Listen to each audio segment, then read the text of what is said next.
Assalamualaikum warahmatullahi wabarakatuh. Selamat siang, Ibu dan juga rekan-rekan semuanya. Di sini kami akan memaparkan tentang teori organisasi. Sebelumnya izin memperkenalkan diri terlebih dahulu. Kami dari kelompok ke-8 yang beranggotakan yang pertama ada Anissa Istiqomah, yang kedua saya sendiri Vika Nabila, yang ketiga ada Nendah Nurjana, yang keempat Novia Fitriani, kelima Salsa Riani, keenam Sinta Caswati, dan yang terakhir Siti Aisyah. Langsung saja kita memasuki materi. Yang pertama akan dijelaskan oleh saya sendiri. Teori organisasi adalah kerangka kerja untuk memahami struktur, fungsi, dan interaksi dalam suatu organisasi. Ini melibatkan studi tentang bagaimana organisasi beroperasi, mengembangkan strategi, mengelola sumber daya, dan beradaptasi dengan lingkungan yang berubah. Teori-teori ini membantu mengidentifikasi pola perilaku, dinamika kelompok, dan proses pengambilan keputusan di dalam organisasi. Baik, materi selanjutnya akan disampaikan oleh Novia. Manfaat teori organisasi.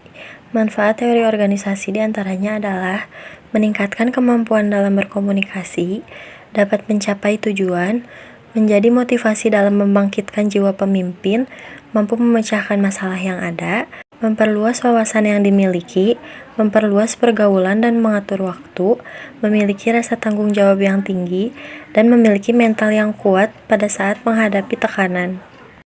Materi selanjutnya akan dipaparkan oleh Anissa Istiqomah. Selanjutnya ada tujuan teori organisasi. Yang pertama, bertujuan untuk memberikan pemahaman serta wawasan yang lebih baik tentang bagaimana organisasi itu bekerja dan beroperasi. Lalu, mengapa mereka mengambil keputusan tertentu dan bagaimana mereka dapat ditingkatkan untuk mencapai tujuan organisasi yang lebih baik. Materi selanjutnya akan disampaikan oleh Salsa. Ada beberapa teknik pengorganisasian, di antaranya yang pertama teknologi and information system atau penggunaan teknologi dan sistem informasi, yang kedua priority setting atau penentuan prioritas, yang ketiga division of labor atau pembagian tugas dan tanggung jawab, yang keempat organizational structure atau struktur organisasi, yang kelima delegation atau pendelegasian, yang keenam authority and responsibility assessment atau penetapan wewenang dan tanggung jawab, yang ketujuh team formation atau pembentukan tim, yang kedelapan classification and grouping atau klasifikasi dan pengelompokan, yang kesembilan effective communication atau komunikasi efektif, kesepuluh evaluation and adjustment atau evaluasi dan penyesuaian, yang ke-11 training and development atau pelatihan dan pengembangan, yang terakhir motivation atau pemotivasian. Materi selanjutnya akan disampaikan oleh Sinta. Perbedaan teori klasik dan teori modern. Yang pertama ada waktu muncul. Teori klasik muncul pada akhir abad ke-19 dan awal abad ke-20. Teori modern berkembang setelah tahun 1950-an dan mengalami perkembangan lebih lanjut hingga saat ini. Ada B, fokus, di mana teori klasik ini lebih fokus pada struktur organisasi, tugas dan tanggung jawab, serta efisiensi operasional. Sedangkan teori modern lebih fokus pada aspek dinamis seperti budaya organisasi, komunikasi, motivasi, dan adaptasi terhadap lingkungan yang berubah. C, ada pendekatan, di mana teori klasik lebih cenderung menggunakan pendekatan yang lebih formal dan terstruktur dalam mengelola organisasi. Sedangkan teori modern cenderung lebih fleksibel dan responsif terhadap perubahan dengan pendekatan yang lebih beragam. D, ada manajemen karyawan, di mana teori klasik menekankan pada pengendalian dan pengawasan karyawan, sedangkan teori modern berfokus pada partisipasi karyawan, pemberdayaan, dan manajemen tim.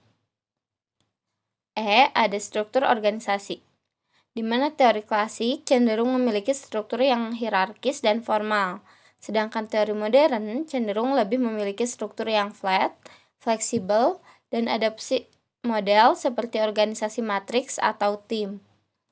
F, ada sikap terhadap inovasi, di mana teori klasik lebih konservatif dan cenderung menghargai stabilitas dan efisiensi, Sedangkan teori modern lebih terbuka terhadap inovasi, adaptasi, dan perubahan yang cepat. Terakhir ada G, pemahaman terhadap karyawan, di mana teori klasik cenderung melihat karyawan sebagai alat produktif, sedangkan teori modern melihat karyawan sebagai sumber daya manusia yang berharga dengan fokus pada pengembangan dan kesejahteraan mereka. Baik, selanjutnya akan disampaikan oleh Siti.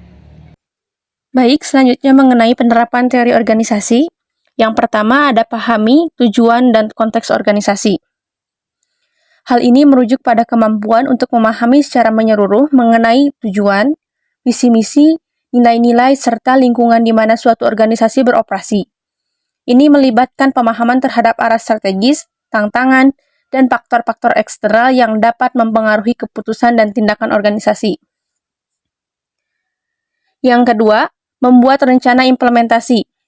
Membuat rencana implementasi adalah suatu proses merinci langkah-langkah konkret yang akan diambil untuk menerapkan suatu konsep, proyek, atau inisiatif.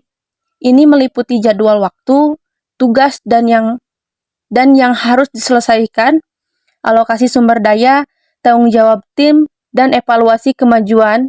Rencana implementasi membantu mengarahkan proses agar berjalan lancar dan mengenai tujuan yang ditetapkan. Yang ketiga, komitmen pimpinan dan tim. Ini merujuk pada keterlibatan dan dedikasi yang ditunjukkan oleh para pimpinan organisasi dan anggota tim terhadap tujuan, visi misi, dan tugas-tugas yang harus dijalankan. Komitmen ini tercermin dalam partisipasi aktif, dukungan, dedikasi waktu dan usaha, serta tanggung jawab dalam menjalankan tugas-tugas yang diperlukan untuk mencapai kesuksesan dalam konteks organisasi atau proyek tertentu. Selanjutnya yang keempat, pelaksanaan dan monitoring. Pelaksanaan dan monitoring adalah pada 2 tahap dalam siklus pengelolaan dan pelaksanaan suatu proyek, rencana, atau inisiatif. Pelaksanaan melibatkan implementasi tindakan dan langkah-langkah yang telah direncanakan sebelumnya. Sementara itu, monitoring adalah proses pemantauan secara berkala terhadap kemajuan, kinerja, dan hasil dari pelaksanaan tersebut. Tujuannya adalah untuk memastikan bahwa proyek berjalan sesuai rencana, mengidentifikasi masalah atau hambatan, serta memberikan informasi yang diperlukan untuk pengambilan keputusan yang tepat. Dan yang terakhir ada evaluasi dan penyesuaian. Evaluasi dan penyesuaian adalah langkah-langkah yang sangat penting dalam organisasi yang terjadi setelah pelaksanaan suatu kegiatan atau rencana. Evaluasi melibatkan analisis terhadap kinerja, pencapaian tujuan, dan dampak dari apa yang telah dilakukan. Penyesuaian di sisi lain adalah tindakan yang diambil berdasarkan hasil evaluasi untuk memperbaiki atau mengubah rencana, strategi, atau tindakan yang dilakukan. Tujuannya adalah untuk memastikan bahwa organisasi atau proyek tetap berada di jalur yang benar dan mampu mengatasi tantangan yang muncul. Selanjutnya, materi akan disampaikan oleh Anissa. Selanjutnya, ada organisasi mempengaruhi lingkungan bisnis.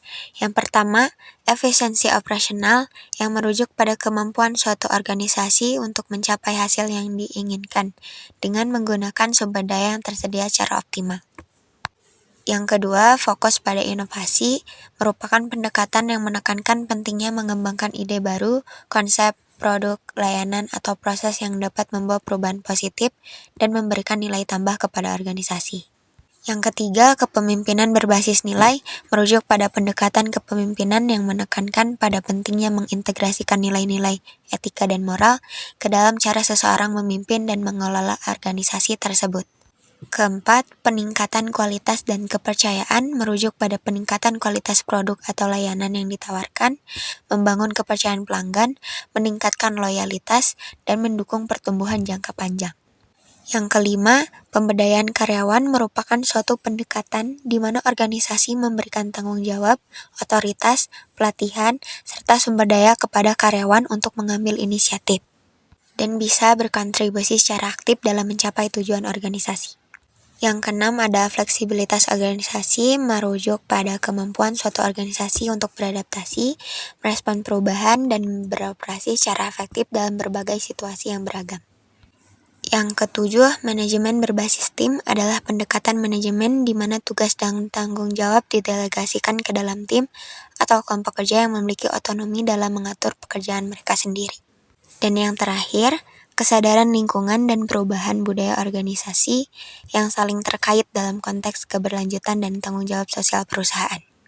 Kesadaran lingkungan mengacu pada pemahaman yang lebih mendalam tentang dampak aktivitas bisnis terhadap lingkungan dan komitmen untuk mengurangi dampak negatif tersebut.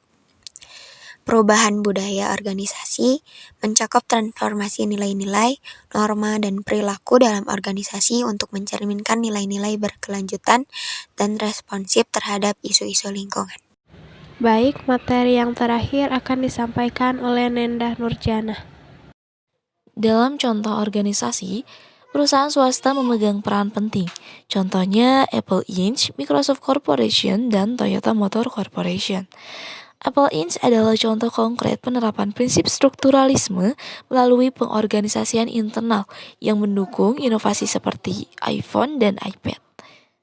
Microsoft Corporation menggambarkan adaptasi berdasarkan teori kontingensi dengan evolusi produk seperti Windows menyesuaikan diri dengan perkembangan pasar dan teknologi.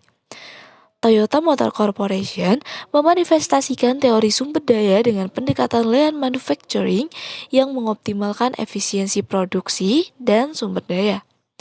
Ketiga perusahaan ini juga mencerminkan pandangan teori institusionalisme, menunjukkan bahwa organisasi bisnis tidak hanya berorientasi pada keuntungan, tetapi juga berperan sebagai agen perubahan dalam masyarakat. Baik, sekian yang dapat kami sampaikan. Mohon maaf bila ada kesalahan dan kekurangan. Wassalamualaikum warahmatullahi wabarakatuh.